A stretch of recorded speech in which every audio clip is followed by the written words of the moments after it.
This is RTV6 News at 7, working for you.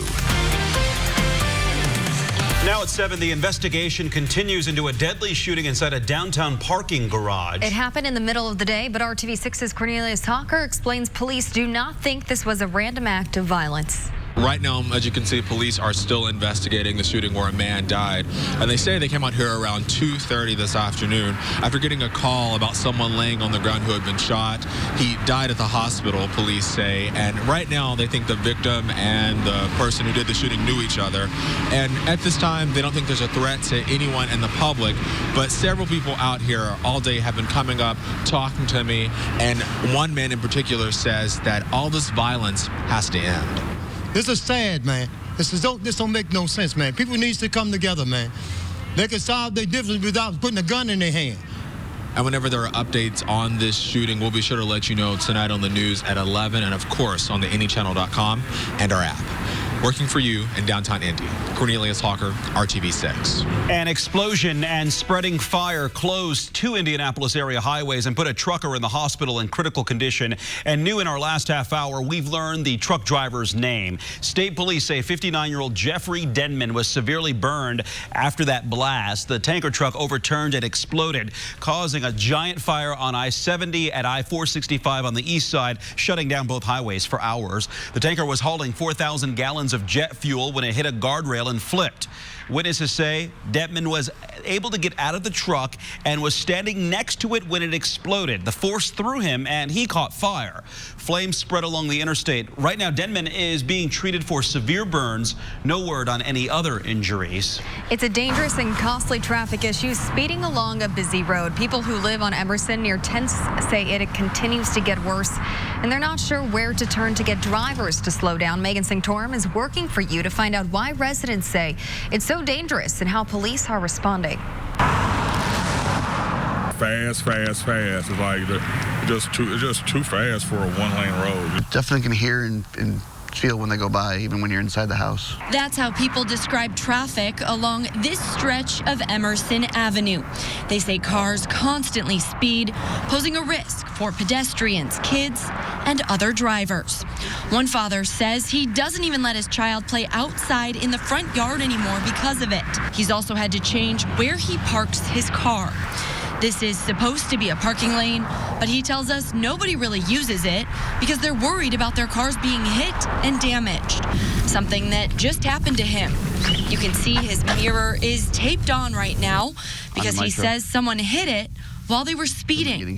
He now parks on a side street about a block away. And now he and other neighbors want something to be done to slow drivers down. He says he's reached out to police and other local leaders, but so far, nothing has changed. I never really see anybody get stopped for speeding through here.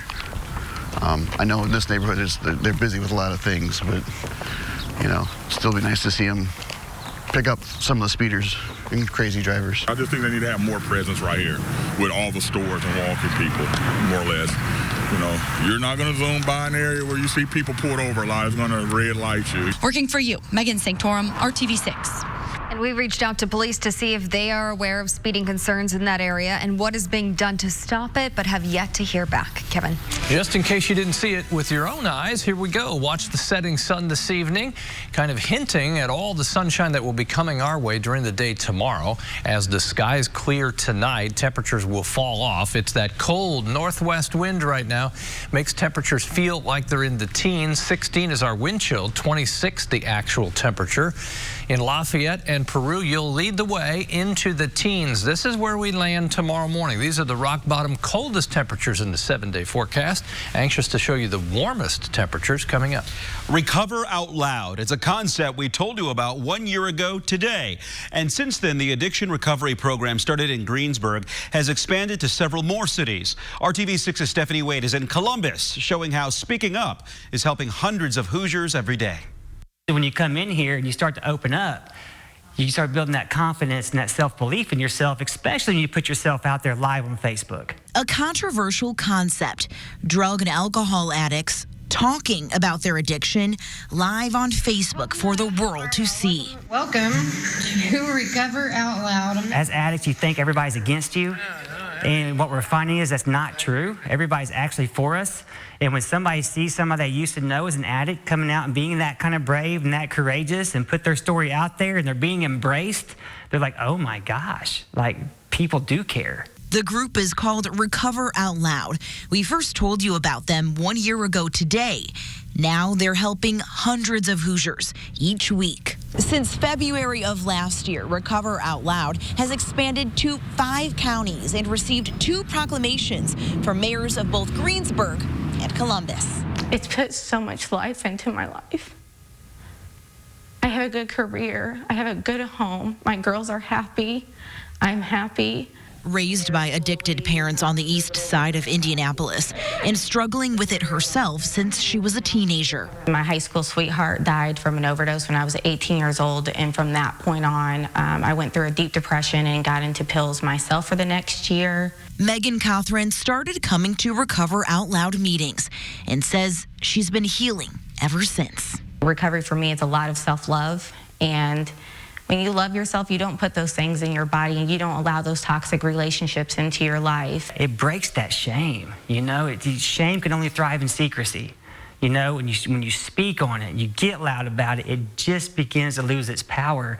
And at that point, I think things start to shift. Breaking the silence. I needed someone to say, you do have a voice, you do have a platform, and you do deserve recovery. And empowering people to make a change. Working for you, Stephanie Wade, RTV6. Well, the group has weekly meetings in Greensburg, Columbus, Shelbyville, Jeffersonville, and Fort Wayne. We will attach their Facebook page and YouTube channel on our website at theindychannel.com. Coming up, a Black History Month less that outraged one mom. How would you feel if your kindergartner told you they were chased and hunted down as slaves at school? From goodwill to glamour, find out how a mom turned frustration into earnings when RTV6 News at 7 continues. Only on RTV6 News. This is RTV6 News at 7, working for you. A Las Vegas school district is investigating reports that a kindergarten class played a game called Chase the Slave. A mother sounded the alarm after her daughter told her about it. You can have a gun, or you could get caught and get whipped. Jolena Simpson says she was in disbelief and even teary-eyed as she listened to her daughter explain how this Chase the Slave game worked. Jolena went to the school and spoke with the principal. The next day, the principal sent a letter to parents telling them about the incident. Jolena says that she's not sure what lessons students were supposed to learn from the game, but if it had anything to do with Black History Month, she says this teacher missed the mark. This Black History Month, we have heroes, we have sheroes, we have lots and lots of ways to teach about history of Black people in America. Simpson says officials told her the teacher has been removed from the classroom. A call tonight for Indiana lawmakers to continue funding for suicide prevention training in Hoosier schools. Dozens gathered at the State House for Prevention Advocacy Day. Organizers say the need for suicide prevention training is more crucial than ever. Suicide is the second leading cause of death among young Hoosiers aged 15 to 34. It's not one person's job, it's everyone's job to be able to recognize the signs and be able to get help and to have that person have hope for a future. The American Foundation for Suicide Prevention has held over 900 educational training sessions over the past year. If you or someone you know is struggling, we want you to know you are never alone. The Suicide Prevention Hotline is available 24/7. Their number is 1-800-273-TALK. We all love to save money wherever we can, and one mom says she was tired of spending hundreds of dollars on her kids' clothes. So she decided to take matters into her own hands, and now she's not only saving, but earning too. Here's Annie Taylor. I love chambray and denim. I love it. I'm gonna take this one. I sell handmade, repurposed, or vintage children's clothing and accessories. Mom of two, Jenny Carlson turns goodwill into glamour. And primarily, I do children's clothing, and I use materials of any kind to do that. From men's dress shirts, oh, I love this, to women's blouses, patterned pants, curtains, and tablecloths. Kids' clothing is so expensive, and they grow out of it so quickly. Or they stain it in a second, and then you've spent $30 on a shirt, and now it's ruined. She makes shopping trips to Goodwill, looking for donated items to reuse as fabric. There's so much clothing that gets put in the landfill every year. Those unique patterns and colors will get turned into a new and unique children's outfit. Thank you so much. I have been sewing since I was 8 years old. My grandmother sewed a lot. My mother sewed. Mix matching fabric from the Goodwill finds to make dresses, vests, bows, and bonnets. This is a bandana bib pattern. At first, Jenny made clothes for her children to save money. But over time, her hobby morphed into a real business called Sweet Basil Avenue. I actually have a map in here of all the places I've shipped to, where she sells on Etsy to customers all over the world. They range from anywhere between like $15 to $30. All depending on size and how much fabric she used. It was actually 2 men's shirts, the green and the plaid. And so they made a dress and a vest and this bow. Not all of us are as crafty like Jenny, but she says it's not about sewing or making money. It's about doing something that makes you happy. Everyone needs that hobby of some kind that fills you with joy. Coming up here on RTV6, the coronavirus is certainly making impact worldwide. It's also blocking kids from being adopted. An Indiana family recently found that out. Their story next. And sunshine becomes a part of the forecast, meaning that our rain chances way down. I'll mention Sunday night, our next chance for rain. More details of the weekend coming up. Promotion for just $259 a month. Health officials say it's never too late to get a flu shot, and today the CDC says this year's shot is fairly effective. It's been 45% effective against all strains in a CDC sample of about 4,000 people, both adults and kids. The CDC estimates the shot has been 50% effective against influenza B and 37% against influenza A. CDC says the shot is working well enough to reduce flu-related doctor and hospital visits up to this point. The flu is still a concern right now. This season started earlier than any season since 2009. Experts are warning that the coronavirus could have a major impact on the global economy. Oxford Economics says the economic growth could fall more than $1 trillion if the virus keeps spreading. Today, South Korea reported its first death, and Iran reported new cases. Russian Cossacks are patrolling mountain areas for people that could be infected. In Japan, coronavirus cases are popping up in clusters. Health leaders hope it helps them learn more about how it spreads. China is the #1 country for international adoption, but right now millions of people there are under a coronavirus lockdown. With flights grounded and travel advisories in place, it has left thousands of orphan children and adoptive families in limbo. Ashar Qureshi talked with one family who is in a race against time. Last summer, Robin and Walt Houston decided they wanted to share their lake house home with a child in need. We just decided to add to our family. We think we have enough to give to another child. The Houstons are pre-approved to adopt and have been working with an international agency that specializes in placing children with hearing loss or deafness. My parents are deaf, and my grandparents. My first language was sign language, and then I met Robin, and she knew sign, and then we both decided we wanted a deaf child. The child they selected is 13-year-old Zhao Ji. That's who we're waiting on right there. Born hearing impaired, he's waited his entire life for someone to choose him. She showed us some pictures of him, and our hearts melted. We wanted him from that point on. Coronavirus exposed to the virus. China on virtual lockdown. But the eruption of the coronavirus has brought dozens of adoptions like theirs to a crushing halt.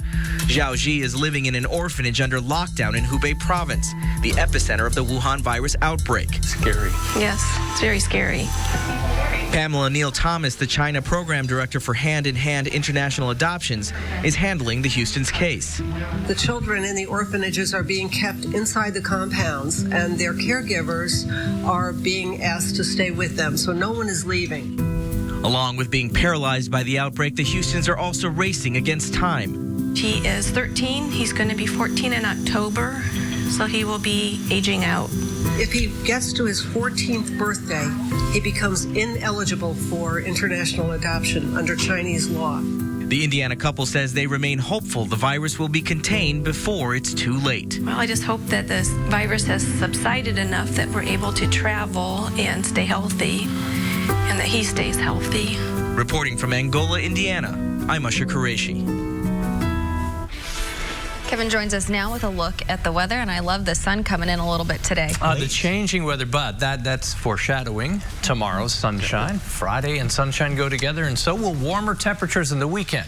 It's not warm now. 26 with that northwest wind around 10 miles per hour. Sunset at 6:27, but you still get that nice glow until around 7 o'clock. Let's work our way from north to south. 23 up in Cass County, 26 in Frankfort, 28 down in Bedford. Temperatures tonight will dip into the teens for all of central Indiana. By the time we get to 11 o'clock, Indianapolis at 22. Skies should clear everywhere by then. There will be spots already in the teens at that hour, setting the stage for these numbers tomorrow morning. As you look at the low temperatures expected, keep in mind nothing this cold for the rest of the 7-day forecast, but beyond the 7-day, indications are below average temperatures will settle in for a while. This kind of looks like a roof on a house or something here. The temperature profile going up from tomorrow morning, peaking on Sunday and then sliding back down as we get to early next week. 8 a.m. tomorrow, 14 in the metro area, 28 at noon, lots of sunshine. Afternoon temperatures do climb above freezing. 36 the magic number in many spots. As you look at the weekend, 47 Saturday, a little warmer Sunday, a few more clouds, especially later in the day. Temperatures will be in the 20s for overnight lows, so we make some progress. There's your wind out of the southwest, around 20 miles per hour, will gust at times to 25. Saturday, lots of sunshine, 40 by noon. Afternoon highs, we mentioned, in the upper 40s. That's our goal, or base temperature, from which we'll move closer to 50 to round out the weekend. Sunday evening and Sunday night, there's your chance for rain moving in from the southwest by about 10 o'clock Sunday night, entering southwest Indiana. Rain is likely Monday, 47. Chance for rain mixing with snow as temperatures get colder in the middle of next week, back in the mid-30s on Wednesday. I'm zeroing in on that Sunday. We can all find something positive. That's right. Thanks, Kevin, for that. We'll be right back after this break. Hoops. This is banking. A Fifth Third Better.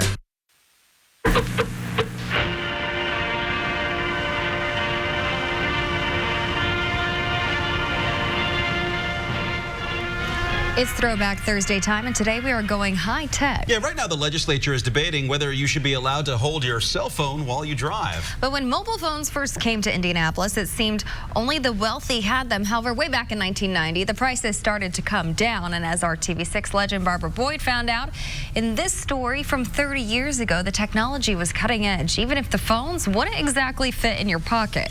A year ago, car phones were priced from $1,000 to $1,900. Today, those same phones range in price from $600 to $1,200. There are three basic types. We have a handheld that can go anywhere that the customer might want to take it.